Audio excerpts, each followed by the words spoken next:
So hello welcome back to the back bencher nursing classes my boys and girls. तो आज के दिन जो हमारा 18th इंडिपेंडेंस डे है तो उसके उसकी आप सबको ढेरों शुभकामनाएं। Happy independence to everyone. ठीक है, तो चलो शुरू करते हैं हमारा जो कि हम इस क्लास का मोटिव क्या है कि इस क्लास में हम हाई हेल्थ मॉक टेस्ट जो कि है हमारा पार्ट 7, जिसमें कि आज हम जो भी हम ऑब्स्टेटिकल स्क्वायर स्कोर रहता है, बीएमडब्ल्यू या फिर ventilator alarms, antidotes and paediatric emergency के टॉपिक्स को हम आज मतलब उसके रिलेटेड जो भी क्वेश्चंस रहते हैं उसके साथ आज हम इस सेशन में डील करने वाले हैं। तो बनिए रहिए। ठीक है, इसके पहले 6 पार्ट हो चुके हैं, अगर आपने देखे नहीं होंगे तो ज़रूर कर देना। और क्या मुझे कुछ और इम्प्रूवमेंट चाहिए या फिर क्या इम्प्रूवमेंट करनी चाहिए जिसकी वजह से आपको एम्स नॉर से 12 क्रैक करने में मेरी मदद हो सके, तो ज़रूर बताना। ठीक है, कमेंट में। तो चलिए शुरू करते हैं हमारे फर्स्ट क्वेश्चन की तरफ। जो हमारा फर्स्ट क्वेश्चन होने वाला है वो है ओबीजीवाई के अंडर से मोस्टली ऑब्स्टेटिकल स्क्वायर, मतलब ये जो है क्वेश्चन है ऑब्स्टेटिकल स्क्वायर के रिलेटेड है। तो देखते हैं हमारा फर्स्ट क्वेश्चन। ठीक है, अ पेशेंट, ठीक है थोड़ा गलती हो रहा है, ठीक है चलिए। A patient is currently 32 weeks pregnant. She has a 4 years old child born at 39 weeks, had a miscarriage at 10 weeks and gave birth to twins at 34 weeks who both survived. Calculate the GTPL score. अभी हमें इसमें obstetrical score calculate करना है। ठीक है, option है, option देखिए 4 option है। अब मैं पढ़ता नहीं, ज़्यादा टाइम पास नहीं करता। ठीक है, फिर अभी इसका ये बताता हूँ मैं। ठीक है, कि कैसे कैसे होगा। अभी ये जो भी लेडीज़ है वो कितनी बार मतलब कितनी बार प्रेग्नेंट हुई है, तो 4 बार हुई है, तो G4 आएगा, बराबर है। ठीक है, देन चाइल्ड बॉर्न एट 24। देखिए उसने कितने बच्चों को अभी जो प्रेजेंट प्रेगनेंसी है उसको भी कैलकुलेट करके G4 आया है। फिर उसके बाद उसके एक मिसकैरेज हुआ है और उसने कितने, हाँ एक जो था वो टर्म बेबी था, तो उसकी वजह से T1 आएगा। फिर एक प्रीटर्म था जिसका एबॉर्शन हुआ। फिर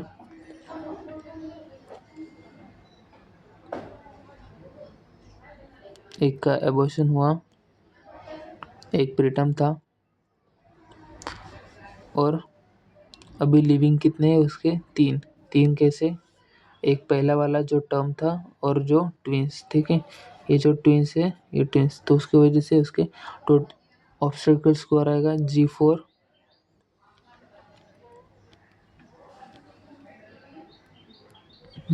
उसका ऑब्स्टेकल स्कोर आएगा G4 T1 P1 A1 L3। ठीक है, तो हमारा ये ऑप्शन किधर दिख रहा है, ऑप्शन नंबर ए में। ठीक है, तो हमारा करेक्ट आंसर आएगा ऑप्शन नंबर ए। बढ़ते हैं हमारे सेकंड क्वेश्चन की तरफ जो है कि वेंटिलेटर अलार्म्स। भाई ये जो टॉपिक है वेंटिलेटर अलार्म्स, ये एम्स नॉरसेट में कंफर्म एक एक क्वेश्चन होता ही है। ठीक है, तो देखते हैं हमारा फर्स्ट क्वेश्चन क्या है। A patient with the acute respiratory distress syndrome is on a volume control mechanical ventilator. The high peak airway pressure alarm suddenly sounds. Which of the following will not be a cause of the alarm? देखिए, endotracheal tube displacement into the right mainstream bronchus, ठीक है, हो सकता है, chances है। Severe ब्रोंकोस्पेज्म, हाँ ब्रोंकोस्पेज्म की वजह से high high peak airway pressure का अलार्म दिखा सकता है। Patient disconnection from the ventilator circuit, नहीं ये नहीं हो सकता, क्योंकि देखिए अगर patient disconnecting from the ventilator circuit removes resistance causing low pressure, अगर पेशेंट समझो कि मतलब जो वेंटिलेटर सर्किट से वो अगर डिस्कनेक्ट हो गए या फिर रिमूव हो गए या फिर पेशेंट रिमूव हो गया, तो उस कंडीशन में क्या होएगा कि सर्किट में लो प्रेशर का अलार्म बजेगा। ठीक है, लो प्रेशर। ठीक, लो प्रेशर का, ठीक है। तो ये तो नहीं हो सकता, तो आंसर तो मिल गया हमें, लेकिन तो भी आगे वाला पढ़ते हैं ऑप्शन।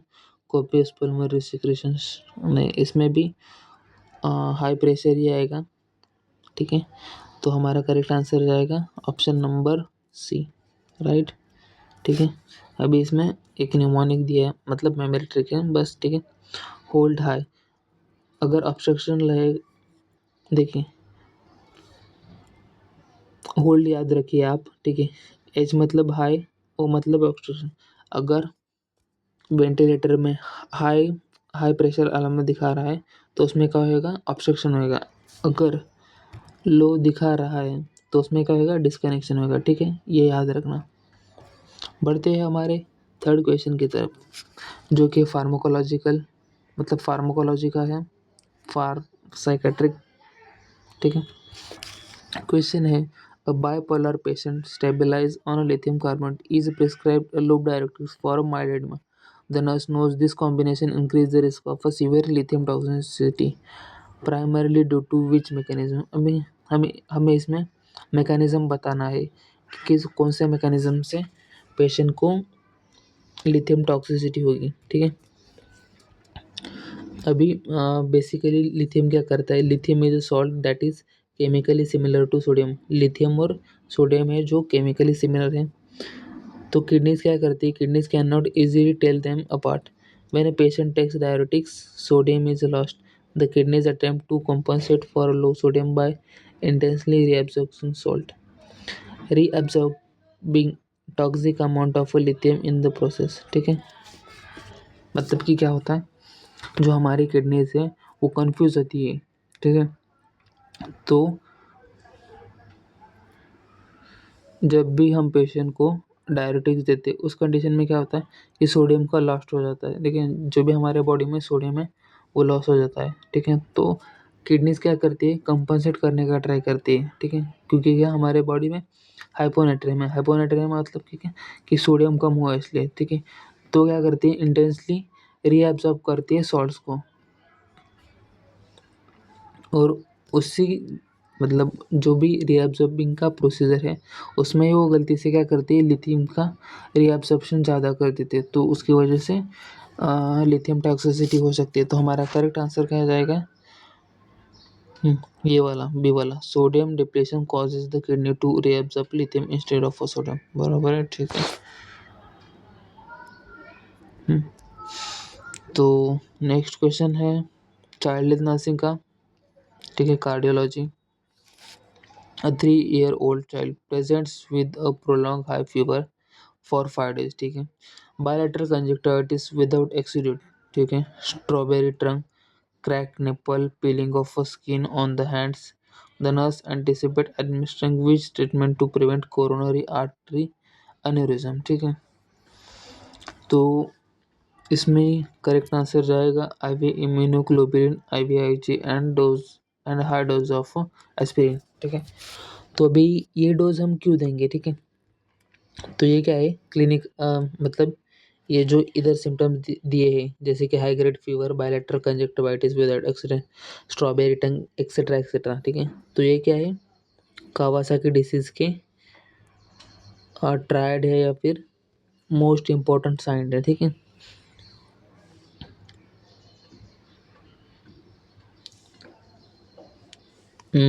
तो इसी की वजह से ये जो है साइंस है कावासाकी डिसीज के, तो जिसमें स्टैंडर्ड ट्रीटमेंट क्या है कि हमें पेशेंट को IVIG and high dose of heparin देना रहता है, क्यों, to remove the to reduce the inflammation and prevent the clotting, ठीक है।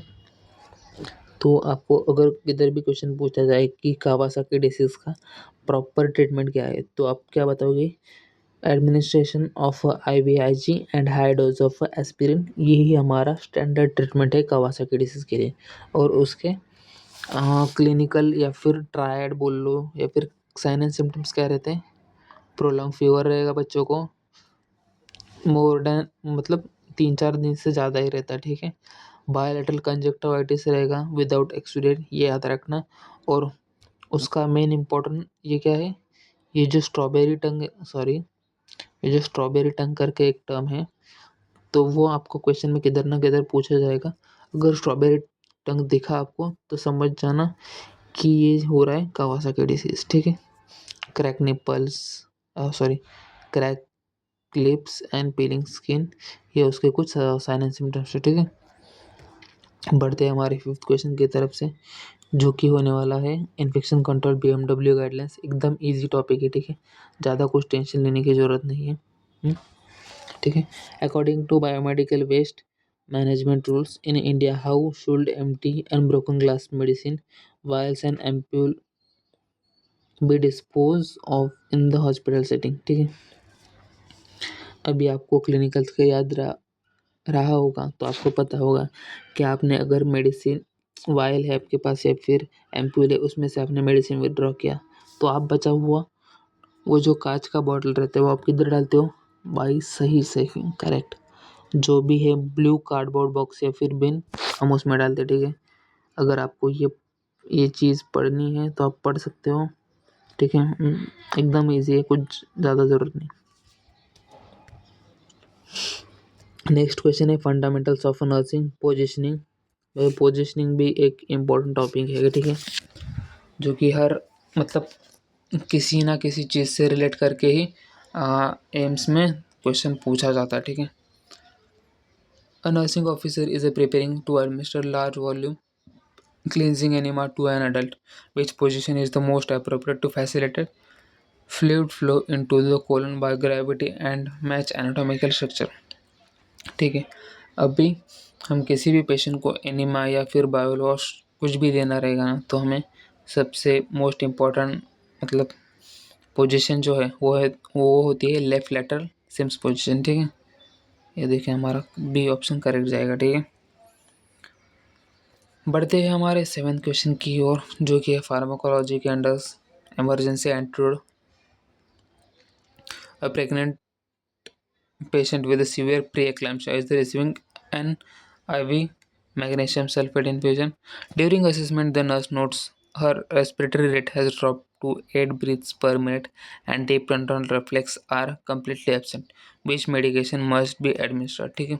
तो अभी ये जो साइन एंड सिम्टम्स दिख रहे हैं पेशेंट में, जैसे कि उसका रेस्पिरेटरी रेट जो ड्रॉप हो गया 8 ब्रीथ पर मिनट और डीप टेंडन रिफ्लेक्स एब्सेंट हुआ है, तो ये क्या है? ये किस चीज़ के साइन एंड सिम्टम्स हैं? तो ये है मैग्नीशियम सल्फेट के टॉक्सिसिटी के साइन। और मैग्नीशियम सल्फेट के टॉक्सिसिटी का एंटीडोट क्या है? पेशेंट को कैल्शियम ग्लूकोनेट देना, ठीक है। ये उसका एंटीडोट है, ठीक है। बढ़ते हैं हमारे 8 क्वेश्चन की तरफ। Community health nursing. In a community health nursing, the maternal mortality ratio is a crucial health indicator reflecting maternal care quality. What is the standard denominator used to calculate maternal mortality ratio worldwide and in India? ठीक है। तो ये जो maternal mortality rate या फिर ratio जो calculate करने के लिए जो भी डिनोमिनेटर होता है वो क्या यूज़ करते हैं? पर 1 lakh live births, option C, ठीक है। सॉरी, जो हमारा ऑप्शन सी है वो करेक्ट ऑप्शन आएगा, ठीक है। पर 1 लाख लाइव बर्थ्स, ये हमारा करेक्ट ऑप्शन है। नाइन्थ है हमारा क्वेश्चन न्यूट्रिशन एंड बायोकेमिस्ट्री के अंडर से। ये माइनर सब्जेक्ट है, बस इसका कुछ क्वेश्चन ही याद रखिए, कुछ टॉपिक है, ठीक है। आप उसको नहीं पढ़ेंगे तो भी चलेगा, बस आप उसके क्वेश्चन सॉल्व कीजिए। An adult patient with a long history of a chronic alcohol abuse is admitted with severe ataxia, confusion, abnormal jerky eye movement, nystagmus जिसको हम बोलते हैं। The nurse anticipates an immediate IV order for which vitamin to prevent permanent neurological damage, ठीक है। तो ये जो chronic alcoholic patient रहते हैं उनमें क्या रहता है कि जो विटामिन B1 रहता है, विटामिन B1 मतलब थायमिन, उसकी डिफिशियंसी हो सकती है। तो उसी की वजह से पेशेंट को ये सब साइन एंड सिम्टम्स देखे जा सकते हैं। तो नर्स क्या करेगी? पेशेंट को IV विटामिन B1 यानी कि थायमिन देने का मतलब एज ए एंटीडोट प्रोवाइड करेगी, ठीक है। देखिए एक्सप्लेनेशन में देखिए, the patient is exhibiting the classical triad of Wernicke's encephalopathy. Wernicke's encephalopathy मतलब उसमें के जो कुछ साइन है, ataxia, confusion, nystagmus, which is caused by severe deficiency of vitamin B1. It is extremely common in a chronic alcoholism. If not immediately treated with the IV thiamine, it progress to irreversible coroscope psychosis. ठीक है।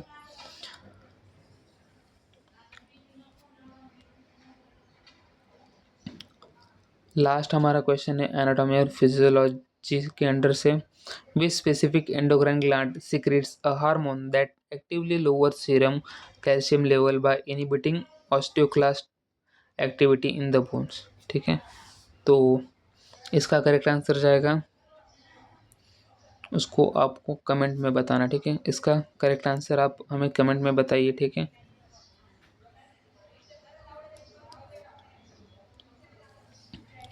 So thanks for watching my videos and channel.